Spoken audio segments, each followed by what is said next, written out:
Hey everybody, welcome to another episode of Courtside with Beilinson Tennis. As always, here with my co-host and Hall of Famer Steve Flink. For timestamp purposes, this is now Thursday evening in the States. We meant to record it a few days earlier in the week for reasons outside of our control. We couldn't make it happen. So while we will still talk a little bit about Rome, we won't go into as much detail as what we had planned to if we were doing it 1 or 2 days after the final. Steve, does that sound okay? Yeah, sounds great. Sounds great. All right. So I guess we'll touch on the final, and I mean it's a question. We all knew it was Carlos and Yannick in the final there. It's the question kind of leads into Roland Garros, and we'll get to that later. Is it really uh, Carlos and Yannick, and then everybody else, or are there other people that we need to consider? I think there are other people that we need to consider, obviously. And we'll talk about the birthday boy today a little bit, Novak, who turned 38. He's won two clay court matches in a row, so that has to feel good for him. But before we get to that point, let's touch on the final there. I mean, Sinner had his opportunities in the first set. He didn't take it, and then the second set, Carlos kind of ran away with it. Again, this was Sinner's first tournament back in quite a bit. I think both players were happy with the end results. Yeah, I think that's what Sinner was saying publicly, and I believe it about 99%. All I mean by the 1% is that when you have lost to your chief rival three times in a row, as he did last year, you're determined to turn it around, especially in front of your home crowds in Italy. He'd had a great week, got a 11-1 win over Casper Ruud, and then despite a very slow start against Tommy Paul, losing the first set 6-1, he won 9 games in a row and eventually won that semi. So the Carlos match, meantime, Carlos had struggled somewhat against Musetti, and he'd gone 7-5 in the third with Khachanov. But sure enough, Carlos was the one who peaked. Nonetheless, David, it was 6-5 in the first set for Sinner. Yes. And he had 2 set points on Carlos's serve in the 12th game. First one was not a great serve, but Sinner couldn't quite get the forehand return back into play. Then the second one, he tried a change of direction backhand down the line that he missed by a considerable margin. And then he eventually lost the tiebreak 7 points to 5, and Carlos ran away with the second set. And a tactically immaculate match from Carlos. No doubt he played beautifully from beginning to end. And once he had that lead, and we sort of saw all the virtuosity in the second set, he just gave us the full repertoire. Great performance. Sinner sagged a bit in the second. I felt like he was a bit down on himself. Didn't quit, but he also didn't have the usual spirit. So now it's 4 losses in a row. That's why that was such an important match. I thought he actually needed it, David, in my view, more than Carlos. For Carlos, it's a bonus if he can beat him in Italy. Worst case scenario, loses a hard-fought match in the finals of the Italian Open. He can live with that. But to come away with an emphatic straight-set win, great lift for Carlos. Disappointing for Sinner, but at least he knows he did very well in his first tournament Yeah, that's back. what I'm saying. His first tournament back, it would be Yeah, an unbelievable accomplishment if he ran, if he ran the table in that tournament. But yeah, end result, I think for both, they got what they needed out of it, even though the yeah, I think disappointment in the first set. I For think so. I think so too. I just think that Sinner would have been a lot happier to lose 7-6-5, 7-7-5, right. or something closer. On the other hand, he can forgive himself a bit. It's the first one back. It does, to me, bring a little bit of added significance to the next meeting with Carlos, which could end up being the finals of the French Open. He wants to break that losing streak and beat Carlos. And from here on in, for quite a while now, I think we'll see them playing only finals. We're not going to see anything like last year at Roland Garros, which was a semifinal between Carlos and Yannick. So I think that's fitting because they deserve to meet only in finals. You mentioned him briefly, but I do want to talk about two Americans that did extremely well, and we hit on one last episode quite a bit. But Peyton Stearns and Tommy Paul both made semis. Peyton had, I mean, she had her chances in the first set in the semi versus Paolini. She was up. She was up 4-1. She was up 5-3 with a set point. She was up 5-4 with a set point. She winds up losing 4 games in a row, 7-5, and then loses the next set, I believe it was 6-1. But she had a great week, Steve. And then Tommy Paul again makes the semi. He beats Sinner. He ran away with that first set against Sinner 6-1 before obviously Sinner then became Yannick Sinner again. And Sinner won 6-0, 6-3. But Tommy and Peyton should have a lot of confidence going into Roland Garros. Yeah. Oh, they will. They will. First, let's talk about Peyton first. I mean, she come through three third set tiebreaker triumphs in a row. I think that it finally caught up with her after she was unable to convert the set points in the first set against Paolini, which she really needed badly. She needed that first set, and finally there was nothing left. But it was a tremendous tournament for her to win all those other matches, and so she comes in feeling good about her clay court game. When we've known her more as a hard court player, I think that's going to bolster her confidence going into Roland Garros. So that was great. And then Tommy, yeah, I mean, he had nothing to be ashamed of. And even after he lost the 9 games in a row following the first set, he got back into it in the third and made it very competitive. And I think he'll feel good about that too, that it wasn't a runaway in the third set, that he kind of rediscovered his form too. So, I think both Americans will be very, very eager in Paris. And the third American, who I believe is the second seed now in Roland Garros, Coco Gauff. I mean, she just can't get over the finish line of these last two tournaments, but she's done great as well, making the finals of her past two tournaments. She's got to be excited and getting ready to go. Jasmine Paolini, Steve. I mean, Randy Walker, our good friend Randy Walker, tweeted this. What an amazing 12 months for Paolini. French Open and Wimbledon singles finals runner-up in Olympic gold in doubles, an Italian Open singles and doubles title in this tournament. She won both singles and doubles. I mean, what a 12 months for this unbelievable player. Yeah, this one I think is particularly important because all the successes that Randy's referring to there that you just alluded to, it was a big splash last year. And then people wonder, can you live up to those laurels? And so to win this title and to end it in such style with the emphatic win over Stearns and then to beat Coco in straight, and Coco was really thoroughly outplayed in that match. Not devastating for Coco because, as you already mentioned, she's in her second straight big final. She's ready for Roland Garros as a number 2 seed. So I don't think it's a big blow to her. But for Paolini to come through, unlike poor Sinner, who was not able to get it done for the Italian fans, she did, and she did it in style. And I think it will make her believe all the more that she could be back in another Roland Garros final and that she's going to have another terrific season. So this, to me, was a very important result for Paolini. I'm looking at something that I saved on my notes because now we've talked about the seedings a little bit, the seeds at French Open. Um, the seeds 17 through 24 on the men's side, Steve. You got in order Rublev, Cerundolo, Mensik, Tsitsipas, Mahash, Humbert, Korda, and Kachanov. That's 17 through 24. Hachanov, sorry about that. Yeah.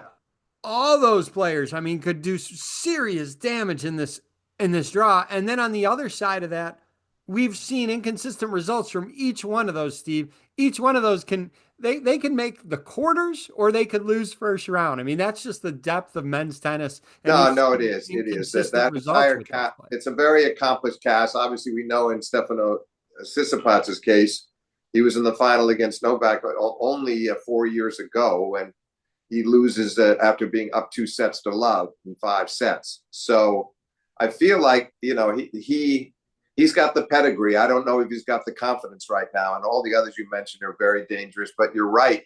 Then in turn, there's no guarantees they live up to their seedings. Right. They might not make it to the third round or beyond. You just don't know. The other intriguing thing, David, to me about that men's draw is that we could potentially get Djokovic against Medvedev in the round of 16. Think about that. Those two guys have played 3 Grand Slam finals. Djokovic beating Medvedev in the 2021 Australian, Medvedev stopping Djokovic from winning the Grand Slam in the Open finals later that year, and then another final at the U.S. Open in 23 that Novak, they haven't played on clay. Yeah, they haven't played in a slam on clay. But I mean, exactly. But the idea that they could meet in the round of 16, that obviously Novak is not at number 1 anymore, and his ranking has dipped. But it's more so that Medvedev is no longer in that top 8. So he's seated lower. That'll be intriguing. And then the winner probably is going to play Zverev in the quarters. There's some fascinating things in that in both draws. I mean, I think we're in for a treat over the course of this fortnight. I definitely agree with that statement. I've never felt, the week before a slam is always a lot of top players don't play. They like to get to the slam early, meet their sponsorship obligations, and get ready and practice. This year and specifically this week going on right now, I've never seen as many top players playing a tournament the week before. I mean, you got players playing in Germany, and you had Zverev, Rublev, Cerundolo. Zverev lost. He said he was sick, but he's still struggling with confidence, I think, a little bit. Then you got people in like Geneva, like Novak, Fritz, Hatchinoff. I mean, these players, the list that I just mentioned, a lot of them don't play the week before a slam, Steve. Yeah, good point, David. Just a quick. You referred to Zverev. So I just want to make a quick remark about him that I hope doesn't come across as too harsh. But he said something after the match about only two people would have gone out on the court to play that match, and he's one of them. I understand what he's saying, and I believe him. I believe him that he was sick. But of course, I always have believed in the old Aussie motto: if you walk out on the court, you have no excuses. The likes of Newcomb and Laver and Rosewall and all those guys, that was something they always stood for and believed in. And I wish he hadn't have done that, because also he lost that match 7-6 in the third, I believe 7-5 in the tiebreak. He didn't lose 2-1 and Right. give no account of himself. So I think that's why your point is well taken.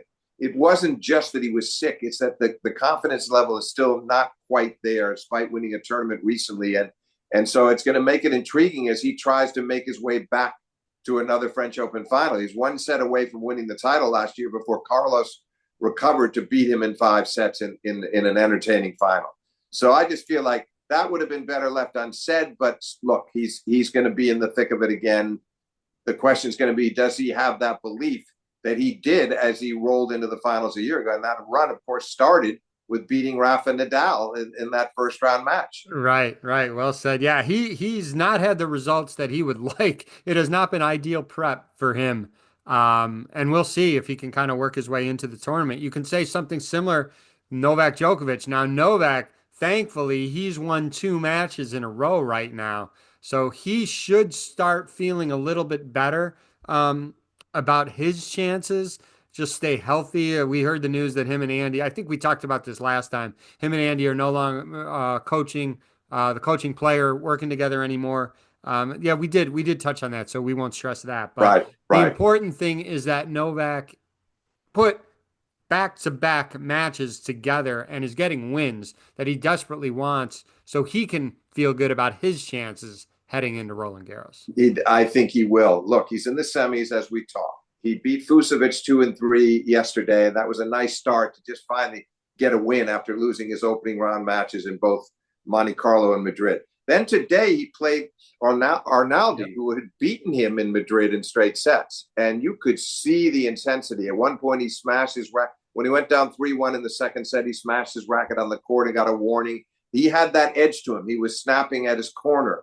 The new coaches, he was saying that it was really more or less the old Novak back in full throttle, in the sense of emotionally he was involved. And he needs that. He needs that. And sure enough, after he smashed the racket, Arnaldi played a good game to sort of fend Novak off, to hold on for 4-1. But then Novak won 5 straight games to close the match out. He played actually his best tennis of the match the last 5 games. The only concern for him, I think, was he seemed to strain his knee a bit at one point in the second set. But he also looked like he shook it off, and that it wasn't a burden anymore after maybe a few moments. So he's going to play Cam Norrie in the semis in Geneva, and potentially Hurkacz in the finals. So it may well be that he's on his way to getting that 100 title done before he even goes to Roland Garros. And the 2 matches, if he got those 2 matches in and they're both wins, that will take him into Paris, and he'll forget about those opening round losses in a hurry and feel like himself again. Worst case scenario, even if he lost to Norrie, he's got 3 matches in this week, and he's in a great position. But I think now his attitude is going to be, I've got to win this title. There's no reason I can't win this tournament now, and I'm going to go full force after it. Well, he turned 38 years old today, so we both say happy birthday to Novak. And yeah, this week was critical for Novak. And like you said, even if he loses, at least you get 3 matches in, matches that he desperately needed. So, and also, David, the thing was great again with the attitude, the intensity, the edge. all of those things they weren't evident in either of those clay court losses. He had played great in Miami to get to the final, but he really needed this, and he's showing how much he wants it right now. He's got this family in Serbia as well, excuse me, in Geneva as well. So things are looking up for him right now as we speak. A few things I noticed when I was looking at the draw. Naomi Osaka versus Paula Badosa in the first round. Tough Oh draw for yeah. both of them, but that should be interesting. And Badosa, she's been struggling with some injuries, but she said she's feeling pain free. Just saw that. So let's see if that can be a good battle between both of them. Elena Rybakina versus Linda Bencic. That's going to be a good first round match. And Iga Swiatek, she has Rybakina and Bencic and Ostapenko in her section. So nothing easy for Iga this time. No. She's seated fifth, which is kind of that makes your jaw drop just to even Yeah. say it. And yet maybe the only thing I think could save her, David, is that a lot of people kind of dismissing her chance, not dismissing her chances, but very skeptical about her chances. And maybe that it takes a little pressure off, and she feels like she can just sort of keep taking it set by set, match by match, and sneak up on some people. But I think it's going to be hard because I think, she just was not herself during this clay court campaign and really hasn't been herself for quite a long time. Really, I don't think we've seen the very best Iga. She was very good in Australia, 1 point away from the final, but I don't think we've seen the very best of her since Roland Garros a year ago. So Right. if she pulls it off, it's really a remarkable feat, even for somebody that's won the title 4 times. Another interesting first round match on the men's side, João Fonseca versus Hubie Hurkacz. That Oh, should be yeah. one to look at too. I mean, Well, again, Fonseca, some of his results have been a little bit up and down, but we all know how talented he can be on any court, and he's shown that he can play very well on the clay courts as well. no, he has. It'll be fascinating because you've got Hubie, who's got arguably, you could argue he has the best serve in tennis. It's certainly one of the 2 or 3 best serves. And it carried him past Taylor Fritz today in Geneva in straight sets. And so he's well prepared. He's coming in well prepared. Fonseca, as you say, he's taken some lumps of a few hits during the recent weeks, which is understandable. But also, he's the kind of guy that's going to be so fired up for the big occasion, being on the big stage in Roland Garros, and hopefully they'll put that match. That could even potentially be a night match in Roland Garros. But it's a fun match because I think of him having the edge, a slight edge from the backcourt, although Hubie's underrated there. And then Hubie trying to serve him off the court, even on clay, could be a fierce battle. Yeah, it could be. All right, so many years in the past, it would be like, all right, I'll take Rafa and I'll give you the field, Steve, and I would come out winning, right? You think that's crazy, but I take Rafa and you get everybody else, I'd still win. Um, Let me ask you this. If I give you Carlos and Sinner and I take the field, are you confident in your side or are you confident in my side? I'd be a little torn. I mean, obviously, I think that you have to figure there's a very good chance one of the 2 wins the tournament. On the other hand, I'd still be a little uneasy because Sinner just coming back and Carlos having to defend. Not that Carlos isn't capable of defending. I don't know. I don't know if I'd want to be in your shoes necessarily or not. I just think that there's a very high. The odds are pretty good that one of them wins the tournament. Yeah, I mean, it's not as clear as what it was in the past. And you say, okay, I got Rafa and everybody else has the field. Um, yeah, it'll be interesting. I mean, there's plenty of very good competitors that are going to be giving their all and fighting against Sinner or Carlos. I don't know. You're like you said, I would not feel strongly either side that I have. It's just Yeah, not that clear. I'd be a little uneasy if I'm in that boat where my life is depending that one of those 2 wins. I'd be slightly nervous about it. I mean, obviously, we don't know where this is headed with Novak, but he would potentially play if he were to get by that Medvedev Zverev. He might have to play them both. He would end up playing a Sinner semi, and then potentially Carlos in the final. And obviously, if he got that far and was playing well, and we know he won it in 21, he won it in 23. He didn't even lose last year. He had to pull out of the tournament in the quarter, so he's had a lot of success on that court. Not to mention the Olympic Games. So I actually put him as despite everything, I put him as the 3rd favorite behind. I would make Carlos the clear favorite, Sinner second, Djokovic third. And what I've said, quite for a while right now, if Sabalenka loses, that's a big upset to me. I think she's just the Yeah. best player out there now. Clay is not her best suit, but she's playing better on it. Um, and I don't have the draw in front of me right now. I've not studied it. I'm going to look more at it this weekend. But to me, I mean, she's the clear cut favorite for me. And I know Coco's played well. There's going to be plenty of good competitors. Um, Pagula has had some inconsistent results. Again, Madison Keys winning Australia. She's been a little bit up and down. I'm still with Sabalenka on the W on the women's side of things, and if she loses, that's a big upset for me. No, I'm with you. I'm with you. She may. I looked at the draw. She may have to play Anna Samova in the 16s and Zhang, the Chinese girl, in the quarters. And then we might get Paolini against Swiatek, Andreeva against Pagula, Keys against Coco Gauff. But I do believe that I would be more than mildly surprised if Sabalenka did not peak for this event. Because she's so consistent now in all the majors, David, that I feel like she all along she was trying to prepare as well as she could. She got a title. She beat Coco in the final. She's now feeling pretty good about herself, and there's the anxiety. The way she handles the pressure now is just so much better than it used to be. So yeah, I would be too. I'd be surprised, and I'm not sure who has the best chance to beat her on that court. I suppose it would be a suddenly revitalized, confident Iga, if because of her clay court expertise. But Iga has to get there. So I'm with you. I'm expecting Sabalenka to win the tournament, and would be quite surprised if she did not. Well, let's try to do something maybe over the long weekend. It's Memorial Day weekend here in the States. Maybe we'll do something first 2 days of the tournament or whatnot. We'll obviously do something the following weekend, and we'll go from there. So I'll leave it to you for any final thoughts. But again, apologies for recording this a little later than what we wanted to. Just some things outside our control, but we touched on quite a bit, Steve.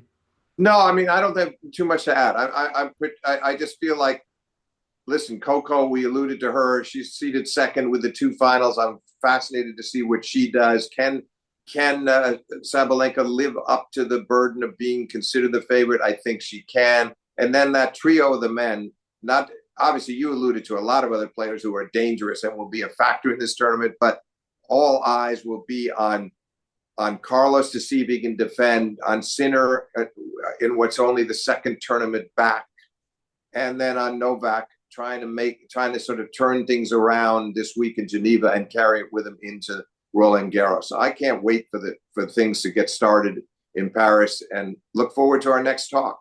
Yeah, thanks again, Steve. Yeah, we'll see when we do this over the weekend, and we'll have more to talk about. We'll do some more analysis on the draw, and we'll go from there. Thanks for your time, Steve.